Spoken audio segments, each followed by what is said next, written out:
నిద్రలేక చూడగానే కాలేజ్ నుంచి మీరు ఫీ పే చేయలేదని చెప్పి మెయిల్ వచ్చింది. 10 రోజులు పే చేయలేదు, లేట్ అయింది. మెయిల్స్ మీద మెయిల్స్ 3 సార్లు పంపించారు. ఇప్పటికే దేవుడే ఎందుకు వచ్చిన గోవాలని చెప్పేసి ఎలాగోలు ఫీ పే చేసేసాను, అయిపోయింది. అది 18 months కోర్సు ఇప్పుడు అయిపోయింది. నెక్స్ట్ మంత్ కాలేజ్ అయిపోతుంది. ఇప్పుడు గట్టా టోటల్గా అయిపోయింది ఈ మంత్తో ఫీజు. అమ్మయ్యా. అప్పు ఏంది ఇందాకేంది అంటున్నావు? మీ స్కూల్లో ఫీజు కట్టకపోతే బయట నించోబెట్టరా? బయట నించోబెట్టడం కాదు, సర్ది ఫ్లైట్ ఎక్కించి ఇండియాకి పోమ్మా అంటారు అనమాట. మన ఇండియాలో ఊరికి బయట నించోబెడతారు అంతే, పేరెంట్స్ తీసుకురా అని చెప్పేసి.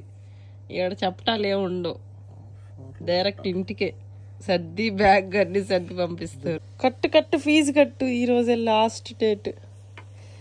గుండెల్లో సగం భారం దిగినట్టు.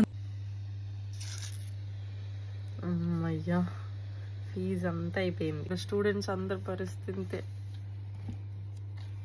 వచ్చినాయి. మొత్తం ఫీజులు కట్టుకోవటాలు, రెంట్లు కట్టుకోవటాలే సరిపోతుంది.